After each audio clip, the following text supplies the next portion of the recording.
Meet Sienna, the life of the party in the big city, bouncing from one social event to another, convinced that no average guy could ever measure up to her standards. But as the years flew by and her friends all settled down with families, 40-year-old Sienna found herself in a bit of a pickle, worn down by years of late-night partying and heavy drinking, and began to lose her youthful looks. Even though she was out of shape, less attractive, bossy, and living a chaotic life, she was sure she could still land herself a loaded Mr. Right. Maybe it was her frequent prayers to meet the perfect partner that did the trick, because during a trip to a Middle Eastern country, Sienna locked eyes with Khalid bin Said, a drop-dead gorgeous prince at a market. To her surprise, he fell for her instantly. Sienna couldn't help but pat herself on the back, thinking, well, looks like I've still got it, even with royalty. As they got to know each other, Sienna's strong personality and independence drew the prince in even more. Khalid bin Said wasn't just handsome and classy. He had it all: palaces, private jets, movie star looks, and let's just say he knew how to keep things interesting behind closed doors, which made Sienna fall even harder for him. When the vacation came to an end, Khalid popped the question, and Sienna couldn't say yes fast enough. They had a romantic wedding in his home country, started a family, and had 2 adorable kids. Sienna came to realize that true love isn't about a pretty face or a perfect body, but about accepting someone unconditionally. That's what real love is. So, what do you think? Does Sienna's whirlwind romance sound like something that could actually happen in the real world? Or does it feel more like a fairy tale that's too good to be true? Let's be honest, it's probably giving most of us some serious, yeah, right vibes. But here's the question: why are we all raising our eyebrows at this love story? Well, there's actually a whole field of study that would back up our skepticism. It's called evolutionary psychology, and it's got some pretty interesting things to say about why Prince Charming, or in this case, Prince Khalid, probably wouldn't be falling head over heels for our girl Sienna at first glance.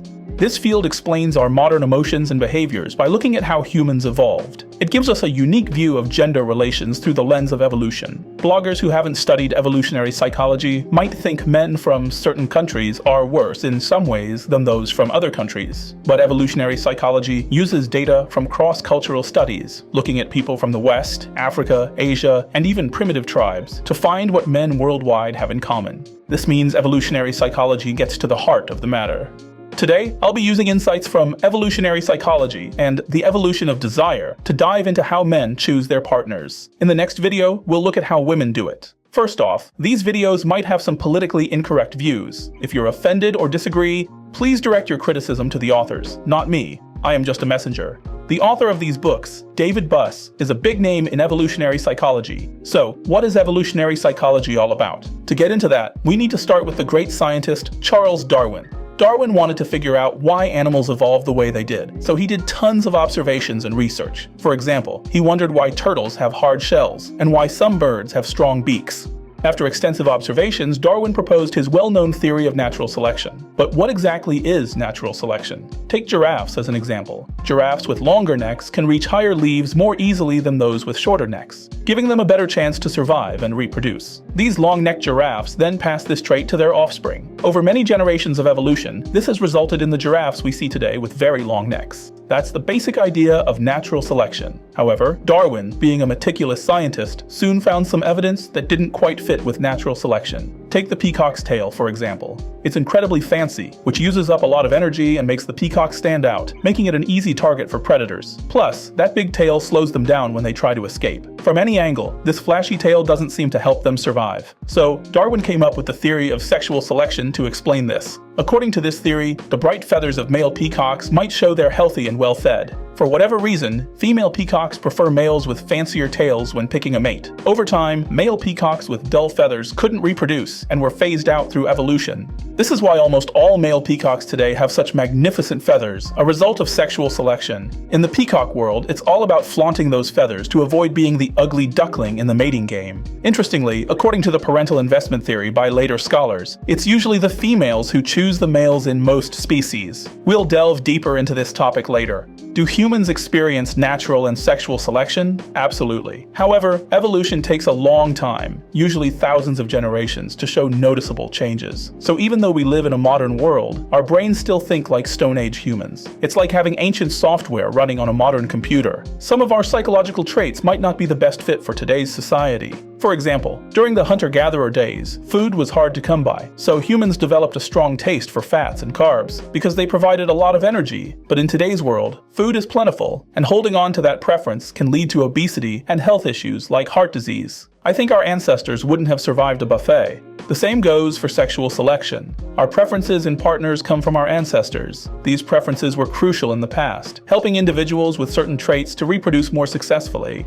An evolutionary psychologist conducted an experiment at a singles bar. He interacted with women there and had them fill out a simple questionnaire, asking about contraception use and the timing of their last menstrual period. He then observed their behavior and interactions, doing a lot of statistical analysis. Surprisingly, he found that men were more likely to approach women who were ovulating. Women who weren't ovulating had a much lower chance of being approached. This finding suggests a hypothesis. Men might have an ability to sense when women are ovulating. To confirm this, scientists need to conduct various studies and experiments to gather solid evidence. There is some evidence backing this hypothesis. First, a survey across 51 countries shows that people prefer lighter skin tones, and during ovulation, women's skin gets more radiant and their cheeks blush. Studies also indicate that women's voices are higher and more feminine when they ovulate, making them more attractive to men. Also, during ovulation, women's estrogen levels rise, lowering their waist-to-hip ratio, a body shape that men usually find appealing. Guess you could say it's a waste of nature's efforts if men didn't notice?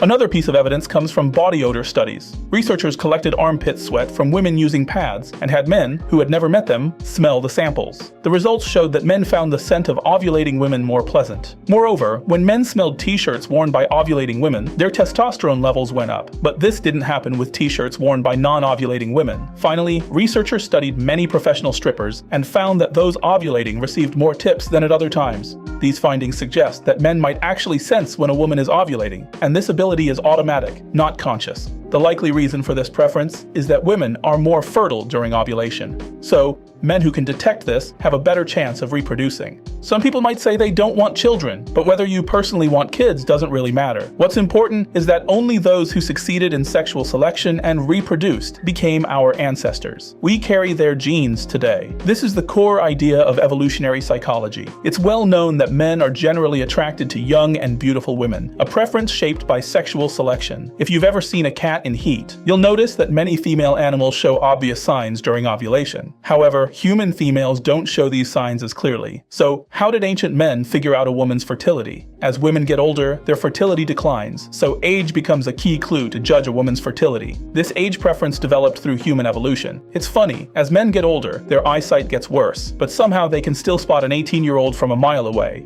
Researchers surveyed 37 different cultures worldwide and found that men, regardless of culture, generally prefer younger women as wives. Most people in these cultures find women around 18 to 19 years old the most attractive. This preference is consistent across all the cultures surveyed.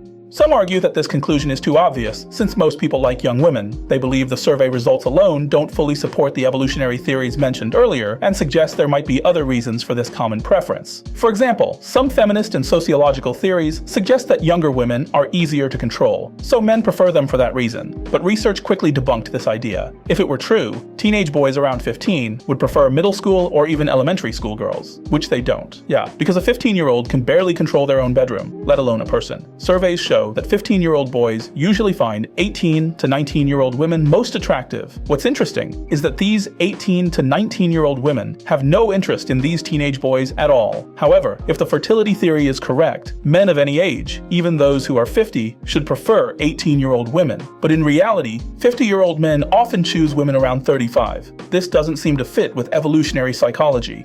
We have to consider real-life complexities. Even if a 50-year-old man prefers an 18-year-old woman, she usually isn't interested in him. So, he ends up choosing someone slightly older, but still younger than himself. Also, if the age gap is too big, it can be hard for them to get along. But one thing is clear, men generally prefer younger women. Next, let's talk about why men prefer beautiful women. Evolutionary psychologists have once again challenged some feminist theories on this topic. Feminists argue that our beauty standards are shaped by capitalistic forces. Think about it. Models in ads are gorgeous, celebrities look amazing, and there's a lot of Photoshop, not to mention constant promotion from the cosmetics and plastic surgery industries. All these factors push women to focus more on their appearance, often overshadowing their intelligence, personality, social skills, and other inner qualities. These beauty standards are created by society to control women and weaken the progress feminism has made in improving women's social status. Feminists argue that beauty should be diverse, not limited to one standard. They believe the definition of beauty should evolve with age and vary greatly across different cultures. However, evolutionary psychologists challenged this theory with a simple experiment. They presented adults with photos of women and asked them to rate their attractiveness. Then, they showed the same photos to newborn babies. The results revealed that the babies stare longer at the faces that got higher scores. So, apparently babies are born with a built-in sense of who's hot and who's not. Great, now I've got to worry about being judged by a 6-month-old. Researchers took the experiment a step further by wearing masks while interacting with babies. They found that babies showed more joy and engagement when interacting with people wearing attractive masks. On the other hand, when the masks were less attractive, babies displayed more distress and tended to avoid interaction. These findings indicate that our sense of beauty isn't shaped by society, but is something we're born with, and beauty standards aren't as diverse or culturally influenced as we might think. To further test this idea, researchers showed photos of different women, Asian, Hispanic, Black, and white, to people of various races, including those from primitive tribes. The study found that regardless of gender, culture, or race, people around the world had surprisingly similar opinions on what makes a woman beautiful. We can't agree on anything else, but when it comes to a pretty face, suddenly, we're all in harmony. So, what makes a woman beautiful? First, clean and clear skin. This means she's free of skin diseases, parasites, and probably has good genes for fighting illness. And who doesn't appreciate skin that doesn't look like it's been through a sandstorm? Next, feminine facial features like full lips, big bright eyes, a thin jawline, small chin, high cheekbones, and a short distance between the mouth and jawbone. These are all traits of a feminine face. As women get older, their facial features become less feminine, which also signals a drop in fertility. This is why you don't see beauty pageants for grandmas. It's a young woman's game. Studies show that feminine faces usually mean higher levels of female hormones, which are linked to fertility. So, men naturally prefer women with more feminine faces. It's like our caveman brains are saying, this one can make babies, but our modern brains are saying, she's cute. The final standard is facial symmetry. A symmetrical face shows that a person developed stably, which reflects good genes. Both men and women are naturally attracted to symmetrical faces. Additionally, certain body traits also signal a woman's fertility and are highly valued. A fascinating study surveyed 7,500 men from 26 different cultures around the world. Researchers showed 9 body type images, from very thin to very heavy, and asked men to pick their favorite. The results revealed that men generally preferred body types that were close to the average. However, when women were asked to pick their ideal body type and what they thought men preferred, they generally chose slimmer figures than the average. In other words, women's ideal body shape is usually much thinner than what men consider ideal. This shows a clear difference between how women perceive their own bodies and what men find attractive. Besides a well-proportioned body, men particularly like 2 physical features in women: long legs and a defined waist-to-hip ratio. First, let's discuss why long legs are considered attractive. Both men and women usually find long legs more appealing. In ancient times, people who didn't get enough nutrition during childhood often ended up with shorter legs because their legs didn't develop properly. This lack of nutrition made short legs seem like an unhealthy trait. Women with short legs often had lighter babies and couldn't run as fast, which made it harder for them to hunt or escape predators. Over time, this led to a preference for longer legs. Next, let's talk about why the waist-to-hip ratio matters. Before puberty, boys and girls have similar fat distribution. But after puberty, boys start losing fat from their hips and thighs, while girls, influenced by estrogen, begin storing more fat in these areas. Women end up with about 40% more fat in these areas than men. When women accumulate fat around their hips, it lowers their waist-to-hip ratio compared to men. Typically, a healthy and fertile woman has a waist-to-hip ratio between 0.67 and 0.80, while for men, it's usually between 0.85 and 0.95. Studies show that women with higher waist-to-hip ratios have more trouble getting pregnant and tend to be less healthy. This is why men generally find women with lower waist-to-hip ratios more attractive. Men are all suddenly mathematicians when it comes down to this stuff. For men, the ideal waist-to-hip ratio, which they find most attractive, is about 0.70. One researcher analyzed models in Playboy magazine and beauty pageant winners over the past 30 years. The study found that regardless of whether the models were curvier or slimmer, their waist-to-hip ratios were almost always around 0.70. In a more unique study, researchers asked a group of blind men to feel various plastic human models. Surprisingly, these blind men also preferred models with lower waist-to-hip ratios. This shows that even without visual input, men still favor lower waist-to-hip ratios, suggesting this preference might be innate. This also explains why men care so much about their partner's age, looks, and body shape when choosing a mate. It's not just about looks and reproductive value, but also about social status. Studies from various cultures show that dating an attractive woman can boost a man's social status, while a less attractive partner can hurt it. Higher social status then opens up more dating opportunities, making men even more focused on their partner's appearance. An experiment showed that women experience something called the mate choice copying effect. Researchers recorded a video of a man interacting with an attractive woman, and then had other women see the video and rate the man's attractiveness. When the attractive woman showed a lot of interest in the man, the women viewers often found the man to be very attractive. It's like when you're at a garage sale, and someone picks up an old lamp. Suddenly you're like, hey, I could use an old lamp. Conversely, when the attractive woman in the video showed no interest in the man, the women watching found him less appealing. This suggests that other women's attitudes and interests are key signals for women when choosing a partner. It means that men who attract more female attention are seen as more desirable, while those who don't may struggle to find a mate. So basically, it's like high school all over again. If the cheerleader thinks you're cool, now you're prom king. If not, you're the kid nobody wants to sit with. So, do women care about a man's looks and body when choosing a partner? Sure they do. But when it comes to picking a long-term partner, most women focus more on other qualities. For looks, women generally feel that being reasonably attractive is sufficient. You know, like having a reliable old dog. Not the prettiest, but it's loyal and won't leave you. We'll dive into those other important traits in our next video. Also, studies show that dating a very handsome man has little impact on a woman's social status, and dating a less attractive man only slightly lowers it. This might seem unfair to women, as they don't like being judged solely on looks or youth, things they can't control. After all, we can't choose our looks. If we could, I'd definitely go for the premium model instead of the clearance sale version. Unfortunately, there's more to this story. Researchers found that simply being in the same room with a young and attractive woman can cause men to undergo several psychological changes. These changes include putting more importance on material wealth and being more eager to show off their resources and ambition. Additionally, researchers found that young, busty, blonde, and well-proportioned waitresses received significantly higher tips because nothing says great service like blatant objectification. Even more unsettling, another study had two groups of men look at photos of attractive women and average women, then evaluate their current partners. Those who viewed the attractive women rated their current partners lower and were less willing to make long-term commitments. So, in today's world, where makeup, plastic surgery, and Photoshop are so advanced, men are constantly bombarded with images of beautiful women. This can make them feel more dissatisfied with their own partners, reducing their sense of responsibility and willingness to commit. Here's the catch. While age, looks, and body shape are key factors in judging a woman's reproductive value, even if a man picks a partner with high reproductive value, it doesn't guarantee that the kids she has will be his. Marriage came about to address this issue. By getting married, a man can have exclusive sexual access to his partner throughout her reproductive years, increasing the likelihood that her children are his. Plus, marriage helps a man understand his partner's personality and behavior better, making it harder for her to hide any infidelity. In marriage, both parents taking care of the kids together greatly boosts the kids' chances of survival. But if it turns out the kids are actually from another man, it's a huge blow to the husband. It means all his resources and efforts might be spent on raising someone else's children, not his own. He invested a lot of time and effort to win his partner, and provided many resources for her and their children after marriage. However, these resources could end up supporting another man's children. So, to ensure his partner's fidelity, men have developed two strong preferences over time. The first preference is a strong emphasis on virginity. The second is a high value placed on loyalty after marriage.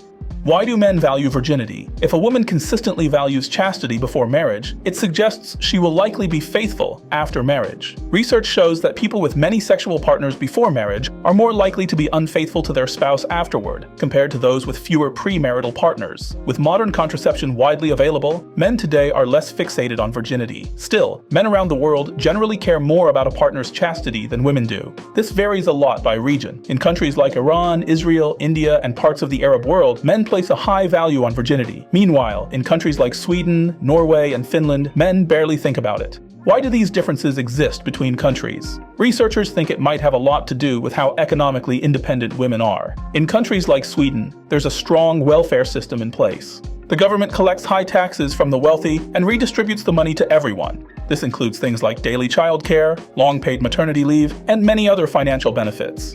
So, in these countries, marriage doesn't offer much financial benefit to women. Thanks to the welfare system, women can be financially independent without relying on men. That's why hardly any Swedish woman is a virgin when she gets married. For Swedish men, getting married doesn't come with high financial costs, so whether their partner is a virgin doesn't matter to them. In short, in places where women can control their financial future without needing men, they can easily ignore traditional male preferences. Besides, they're probably too busy enjoying their 6-month parental leave to worry about such things. Compared to virginity, postmarital fidelity is seen as more crucial. In every culture, men typically view promiscuity in their future wife as one of the worst traits. A wife's infidelity causes men more pain than almost anything else. For men, being cheated on not only hurts their social status and reputation, but also brings the potential humiliation of raising another man's child. To deal with infidelity, men have evolved strong sexual jealousy. They can't stand the thought of their partner being physically intimate with other men. Men are very sensitive to lies about a woman's sexual history, and will do everything they can to find out about her reputation. This is because, evolutionarily, men who weren't jealous were more likely to fail at reproduction. Women get jealous too, but it shows up differently. Men worry more about physical infidelity, whereas women are more concerned with emotional cheating. When infidelity happens, men often ask, "Did you sleep with him?" While women tend to ask, "Do you love him?" This difference highlights the basic difference in how men and women approach long-term relationships. In summary, men tend to prioritize a woman's reproductive health when looking for a partner. They are generally attracted to younger, attractive women with good figures, and these beauty standards are the same worldwide. Because of paternity uncertainties, men also care a lot about virginity and loyalty after marriage. If a woman is financially independent and a man doesn't have to invest much in marriage, the importance of virginity may lessen, but men still value loyalty after marriage. Once these main criteria are met, men also look for qualities like intelligence, kindness, reliability, and emotional stability in a partner. But appearance and loyalty always come first. It's important to remember that these standards are just part of a man's long-term dating strategy. Men have a different approach when it comes to short-term relationships, which varies in several ways. Picture this. You're on a college campus, and an incredibly attractive person walks up to you and says, "I've had my eye on you for a while, and I think you're really charming. Want to hook up?" What would you say? Drop your response in the comments. In fact, a study in Florida explored this exact scenario. All the women participants turned down the invitation, with many feeling insulted. On the other hand, 75% of the men said yes, and quite a few of them felt flattered by the offer. So, does this mean that women in Florida are too conservative? To find out, researchers did the same experiment in France. In France, where it's common for women to watch adult content and date online, often having more casual partners, the results were revealing. When approached with a direct invitation to have sex, only 3% of French women agreed, and that was only if the man was exceptionally attractive. If he was just average looking, none of them agreed. In contrast, 83% of French men would accept a beautiful woman's offer to sleep together, and even if the woman was average looking, 60% of French men would still say yes. Apparently, for French men, sex is like sampling cheese. They won't say no unless it's really bad. The same study in Denmark showed the same pattern, showing similar gender differences. A lot of studies show that in any culture, men generally have a stronger desire than women for more sexual partners and variety in their sexual experiences. This is because, for men, the benefits of short-term relationships are clear. Men can have sex with little effort and easily increase their number of offspring. In ancient times, if a man followed a short-term dating strategy and hooked up with many women, he might get several of them pregnant. On the other hand, a woman could only get pregnant once, no matter how many men she was with, and she had to face all the risks of pregnancy and childbirth alone. If a woman gets involved with a flaky guy who bails after she gets pregnant, it can be a huge blow to her. Because of this, women have developed a natural tendency to avoid casual sex. While there are women who enjoy casual hookups and men who are very faithful, most people's behavior generally follows the patterns described above. Mathematically speaking, if a guy is hooking up with a random woman, then that woman is also hooking up with some random guy. If ancient women had never been into short-term flings, men wouldn't have developed such a strong desire for multiple partners. So, how do women pick their short-term partners? We'll dive into that next time. For now, let's look at how men choose their short-term partners.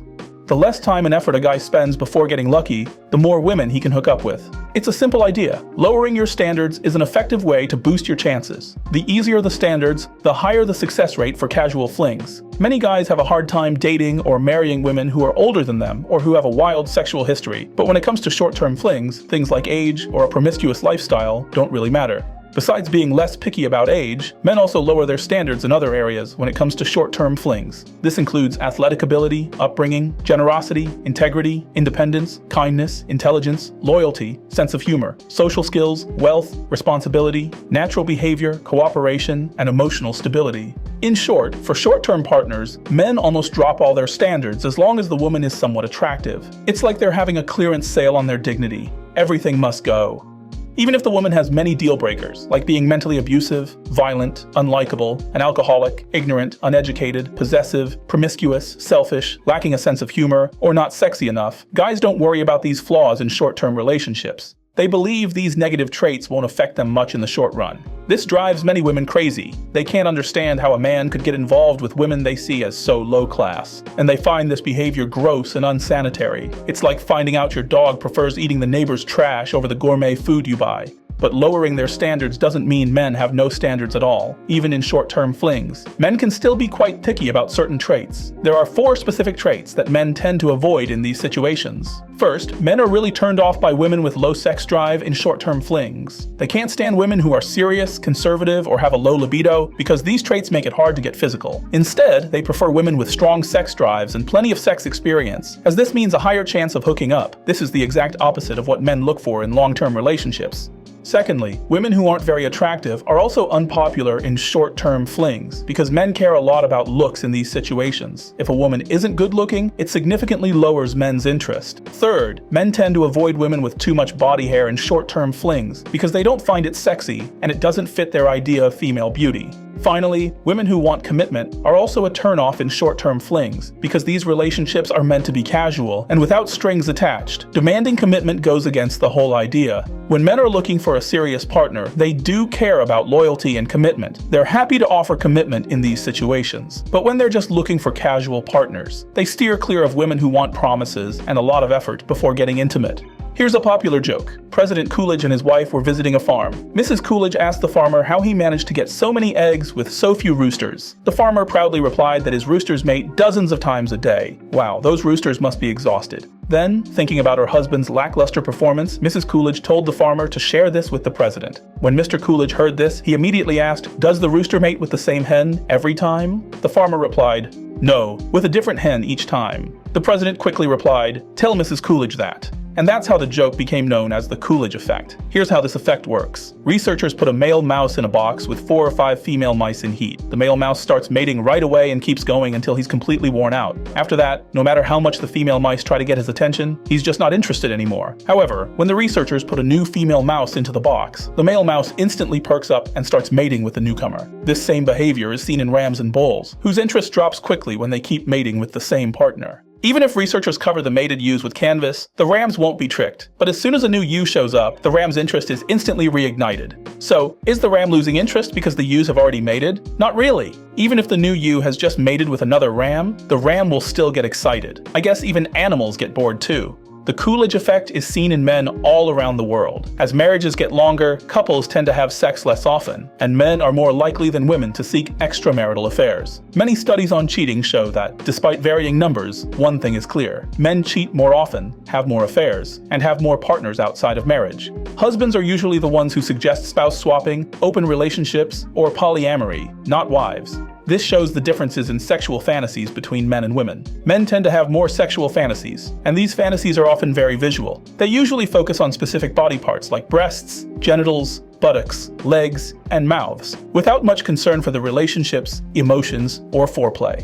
Women's sexual fantasies are more about feelings and emotions. They emphasize tenderness and romance, and are more interested in the personality and emotional traits of their fantasy partner. When it comes to short-term flings, both men and women can feel regret. Women often regret certain sexual encounters, like giving their virginity to someone who wasn't worth it, having a drunken hookup with a guy who isn't a good match, or finding out afterward that their partner isn't willing to take responsibility. These experiences can leave women feeling remorseful. Men, on the other hand, often feel regret about missed sexual opportunities. They might look back and wish they had more sex when they were younger, or they feel bad about missing chances with attractive women. These missed opportunities often leave them with a sense of regret. In short, sexologist Kinsey nailed it. Without the rules of society and morals, men would be promiscuous and indulgent. To attract a mate, both men and women engage in fierce competition. They either try to show off their own strengths to attract the opposite sex, or put down same-sex rivals to boost their chances. Since men focus a lot on looks when picking a partner, women mainly compete by enhancing their physical attractiveness. The dating world is like a gladiator arena. Women are out there with their best game faces on, and men are just trying to make it past the first round without embarrassing themselves.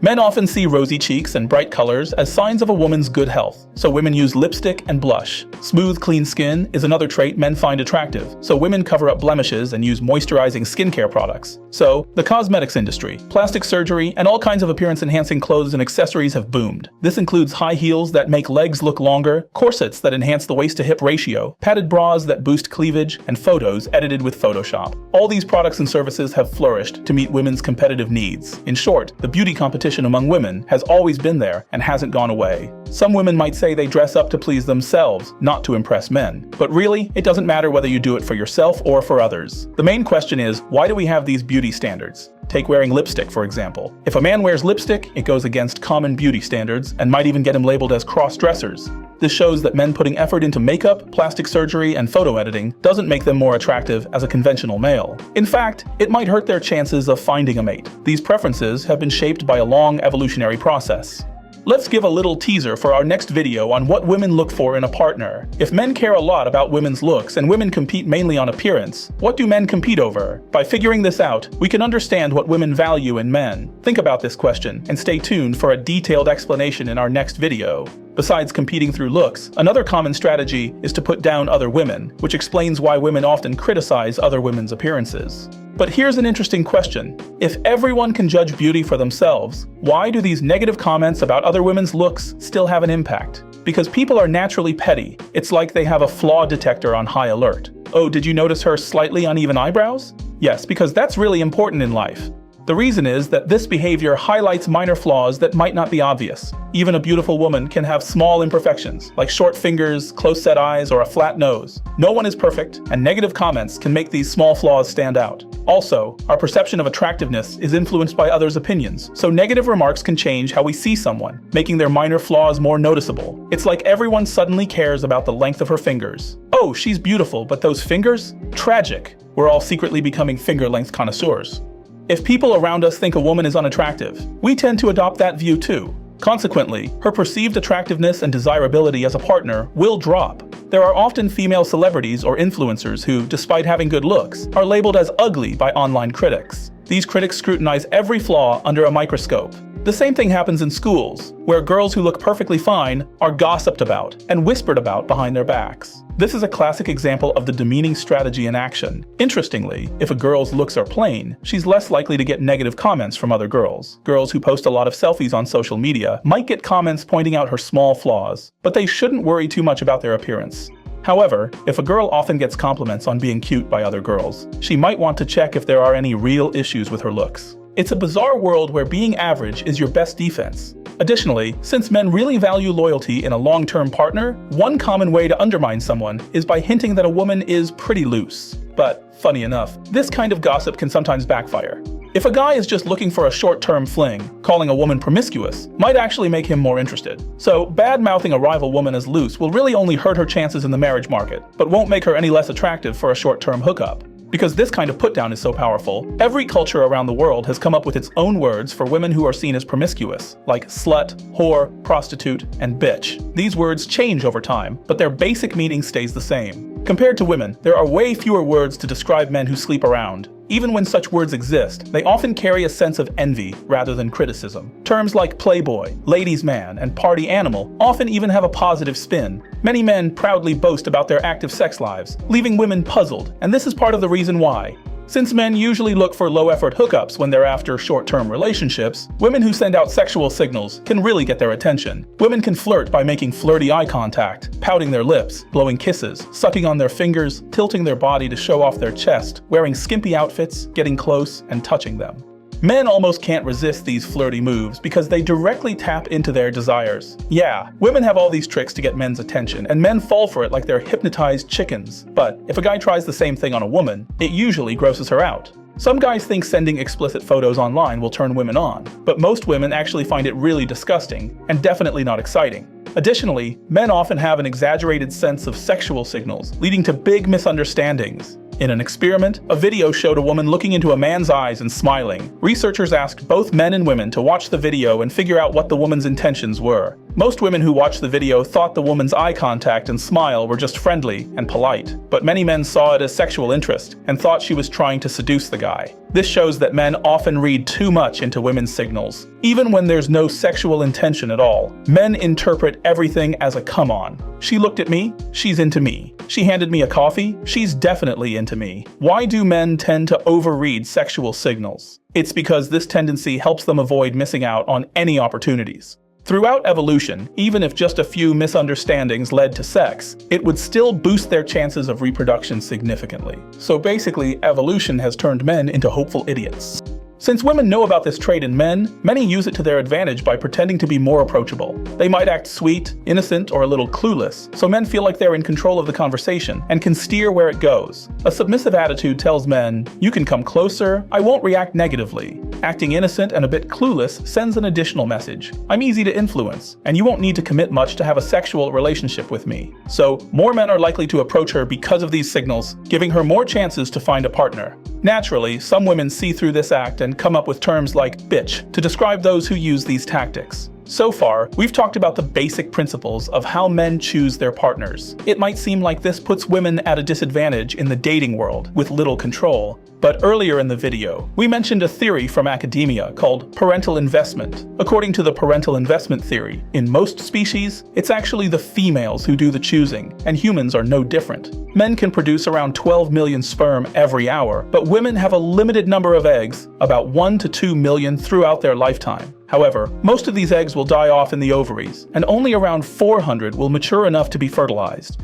Plus, conception and pregnancy all happen inside the woman's body, and breastfeeding also relies on the mother providing milk. For men, the effort involved in one sexual act is minimal, but for women, it could mean the big commitment of a 10-month pregnancy. It's like men playing a quick hand of cards, while women are stuck running the whole casino. When it comes to having kids, female animals usually have to invest more emotionally and physically, so they're more careful about picking a mate. Evolution also tends to favor females who are choosier about their partners. If a woman picks a mate carelessly and ends up with an irresponsible guy, her chances of successful reproduction are pretty low, and her kids might not make it to adulthood. Plus, since females handle pregnancy, childbirth, and breastfeeding, they're seen as highly valuable resources for reproduction. Hang on a second, let me explain. Males often compete fiercely for this valuable reproductive resource, and most species follow this rule. But there are exceptions. For instance, male Mormon crickets make a big, nutrient-rich spermatophore before mating. Since the males put in more effort, the female crickets end up competing hard for the biggest one. When it comes to choosing mates, male Mormon crickets are pickier than females. Although there are some species where these roles are reversed, their behavior still fits the parental investment theory. This theory says that the one who invests more in the offspring is choosier about mates, while the one who invests less faces tougher competition. So, how do women go about being picky when choosing men? And what kind of tough competition do men face to attract young and beautiful women? In our next episode on the principles of female mate selection, we'll dive into these questions. Stay tuned.